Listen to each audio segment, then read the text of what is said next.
আসসালামু আলাইকুম রহমতুল্লাহ। বাংলাদেশের সুশিক্ষিত, সম্মানিত, সুপ্রিয় নাগরিক সমাজ, আপনারা জানেন শিক্ষাই জাতির মেরুদণ্ড। শিক্ষক জাতির কারিগর। শিক্ষক থেকে শিক্ষিত হয়, শিক্ষক থেকে পরিবেশগত হয়, শিক্ষক থেকে সভ্য সমাজ হয়, শিক্ষক থেকে সভ্য জাতি গঠন হয়, শিক্ষক থেকে বিদ্বান হয়, শিক্ষক থেকে কর্মজীবী হয়, শিক্ষক থেকে মানুষ দেশ বরেণ্য, বিশ্ব বরেণ্য হয়। যে শিক্ষকের একটা মুহূর্তের মর্যাদা, সম্মান কোনো শিক্ষার্থী ছাত্র পরিশোধ করতে পারে না।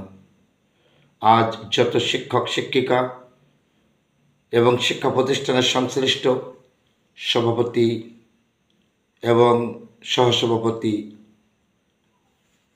কোষাধ্যক্ষ, কমিটি এবং সকল শিক্ষা প্রতিষ্ঠানের বিদ্যুৎসাহী যারা ছিলেন, আছে, যারা প্রতিষ্ঠা ছিলেন, আছে, প্রত্যেকটা ব্যক্তির অবদান দেশ গঠনে, মানবতার শিক্ষায় সুশিক্ষিত করে জাতির উন্নয়নের অবদান। আজ শিক্ষকের যে ন্যায্য দাবি, স্বাধীনতার 54 বছর পরেও শিক্ষকের কথা এ পর্যন্ত গুরুত্ব দিয়ে কেউ শোনেনি। ন্যূনতম যৎসামান্য ব্যক্তিগত অ্যাকাউন্টে যতটুকু মাসিক সম্মানী স্যালারি বেতন দিয়েছে, সেটা সকলের সাথে সামঞ্জস্যতার আংশিক মাত্র। তাই শিক্ষক সকলের ঊর্ধ্বে মর্যাদার দাবিদার, মর্যাদার যোগ্য, মর্যাদার স্তরের ব্যক্তিত্ব।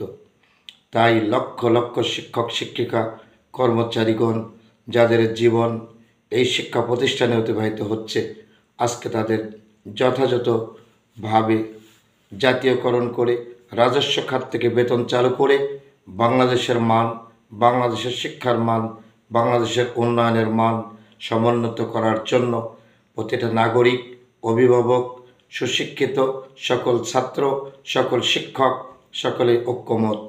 তাই সরকারের প্রতি আমাদের নাগরিক সমাজের অভিভাবকদের দাবি হচ্ছে সকল শিক্ষকের সম্মানের সাথে, সমাদরের সাথে সর্বোচ্চ মর্যাদা দেওয়ার জন্য আমরা বিনয়ের সাথে সরকারের প্রতি অনুরোধ জানাচ্ছি।